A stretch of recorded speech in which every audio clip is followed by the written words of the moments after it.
What's up, fantasy football owners? I'm Hussein the Brain. This is Fantasy Guru Mike Mattal. What's up? Writer and IDP specialist Andrew Eggers. Today I want to talk about young quarterbacks that you guys want to start on your keeper/dynasty league. I got a list of 4 quarterbacks. Got Jay Cutler, Aaron Rodgers, Matt Ryan, and Joe Flacco. Mike, who do you want on your keeper roster? My keeper league, I gotta go for a quarterback that has a lot of potential, but can also produce now. And that quarterback for me is Aaron Rodgers on the Green Bay Packers. I mean, this kid has shown in his second year as a full-time starter that he knows how to spread the ball around, uses weapons. Donald Driver, Ryan Grant. I mean, this kid has a lot of poise, and he throws for over 290 yards a game. So he's definitely someone that you got to pick. Only thrown 2 picks this year. Yeah, 2 picks, 8 That's touchdowns. Good. That's great. Drew, who's on your keeper league? Of these 4, I'm going with Ryan as far as potential goes in the future, as well as in the present. But he's not having the greatest year out of all the quarterbacks out there, not elite stats, but he's got a lot of weapons around him. He's got Turner. He's going to have a good bounce in the run game. He's got Tony Gonzalez over the middle and his check down target, and he's got Roddy White to go deep. So the potential's there. Yeah, Roddy White's finally playing good the past couple of weeks. I'd have to go with Joe Flacco on my dynasty roster. He's been doing good so far this year, and he has a lot of potential. We all know he's going to be doing good. He's thrown for 1,674 yards so far this season. Not bad. Let's talk about something we usually don't talk about every week on the show. Let's talk about defenses/special teams. I'm going to go through some defenses, and you guys are going to tell me what you guys think. Start off with the Jets. Drew, what do you think? Well, I like the Jets as a whole. They got a big hole now in their defensive tackle position with Chris Jenkins being injured, which will hurt them. But they're a Rex Ryan team. I think they're gonna fight through it. They'll have someone else to come through and step up, and they're gonna make way, and they'll be a top 5 defense at the end of the year. Oh, you think so? Well, I think with Jenkins out, I think they're going to suffer. I mean, this is a team, when they first started, I would have rated them pretty close to number 1 on my list. But when Jenkins out and how they've been playing the past couple of weeks, I don't see them being a top 5 defense. Okay. Giants D, Mike, what do you think? I think the Giants D's played solid. I mean, they had a bad game last week, but I think they're going to bounce back. They're first in the league and only allowing 19.8 points per game.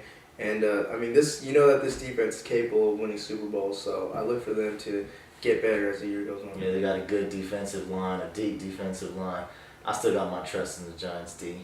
Broncos D, Drew. You gotta like the Broncos D. I mean, no one really liked him at the beginning of the year or even thought to pick him up. Yeah. These guys have got a potential to be the best defense in the league.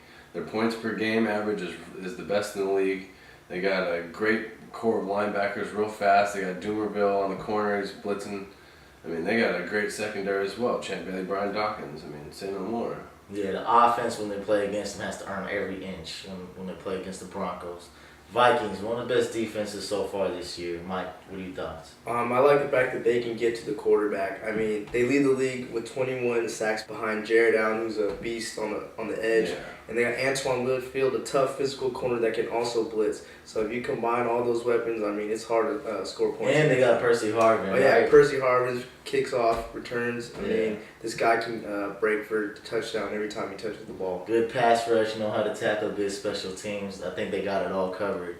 The Steelers D, Drew, what do you think? Well, they're getting Polamalu back, and even with Polamalu out, they weren't that bad. They weren't their best, though. But they're a team that gets better over the course of the year. I mean, they got Dick LeBeau as the defensive coordinator there for a long time, has set a precedent of having tough defenses. Expect them to really, make their mark on this year. I think the identity of the team has changed, though. I think they're more of a passing team. I might see a decrease in time of possession, so the defense might be on the field longer. It's a good point. They are going to get better with Polamalu back. He's more than just another DB out there. If they can get to the quarterback with Harrison, the numbers he had last year, he hasn't put up those kind of totals this year, but a lot of potential turnovers out there. They're going to get better with Polamalu back, but I don't know if they're going to be a top 5 defense again. Let's talk about the Saints. Mike, what do you think? The thing I like about this defense is that they force a lot of turnovers. I mean, 11 interceptions, 4 forced fumbles, 4 fumble recoveries. I mean, they don't win games with the defense alone, but they can definitely get some points for you in terms of turnovers, creating turnovers. Let me ask you a question. I think it's a tough question. Is the Saints D a must start every week, Mike? I wouldn't say they're must start, depending on the matchups against weaker teams. But I wouldn't be afraid to put them in necessarily. Must start, Drew? Not necessarily. I think they still got some ways to go. Yeah, I like watching them play, but I see a little They're exciting, inconsistent. but not consistent. Yeah. They got Darren Sharper. He took 2 to the house already. I don't expect that to happen again, but It could, but you never know. What about the Falcons D? I think this is a special type of defense. yeah, I'd consider this one more of a sleeper type defense. I mean, they do have potential to create turnovers. They've actually forced 10 fumbles this year. I think they've only recovered 4 of them, though, meaning, they didn't get those balls that were on the ground. But they got a bunch of good players on their team. They got Abraham Blitzen. They got a couple good linebackers out there. And they got a young secondary, but, a young secondary that has room to grow. They allow a good amount of yards, but the red zone D is tough, and you can't score a lot of points against them. That's what I like about Well, I it. was impressed how they bottled up Forte for the most part, too, on Sunday night. Yeah, really bottled them up. Like you said, their linebacker core is good, which brings me to talking about IDP players.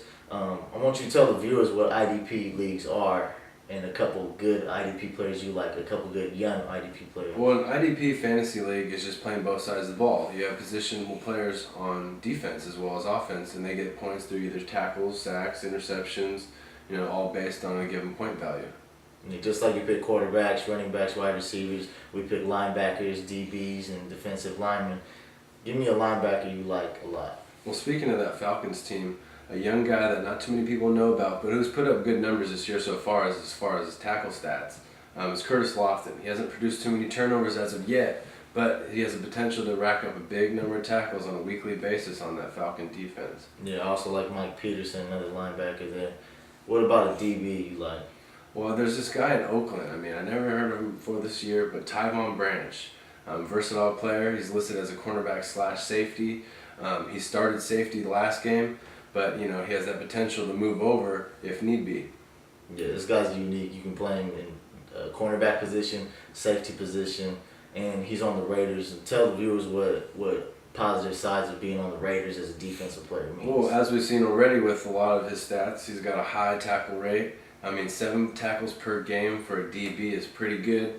And playing for the Raiders, he's going to be on the field a lot, being that their offense is, for the most part, sputtering at all times. Their defense is definitely going to be playing a lot of reps. What do you think about it, Mike? I like the fact that they also have an elite cornerback on the other side of the field, Nnamdi Asomugha. So teams are afraid to throw at the number 1 cornerback, so they're going to go to Branch's way a lot. And that's going to give him a lot of opportunities to make plays, make tackles. I mean, he hasn't got an interception yet, but I think if they throw to him enough, he'll get that. Yeah, he just has to prove that he has some kind of playmaking ability in his arsenal of weapons. But he gets tackles, and when you pick IDP players, when you pick these individual defensive players, you got to think of it from all angles, who they play with, what team they're on, and everything. Give me a defensive lineman you like. Well, I know Mike owns him in the Fantasy Couch League, but this guy, Elvis Dumervil, plays for the Denver Broncos. I'm sure if you guys watched Monday Night Football today, that you saw him take Phil Rivers to the ground, more than one occasion. He's a hard guy to stop. I mean, you need to double team this guy because he's having a hell of a season. And I kind of liken his game to a Mario Williams out of Houston. Like, he's constantly putting pressure on the quarterback, and he has the physical tools and speed to get to him. Well, Mario Williams got drafted before him in the real NFL draft and in fantasy football draft. I think they'd be 1 and 2 now. But he's Dumerville's way better though. Yeah, he's got 10 sacks already this season in 6 games. I mean, he's on a good pace to put up a high clip. He's definitely a sleeper. Well, that's all the time we have for the couch. Hussein the Brain signing off. Later. Take care. Peace. Follow us.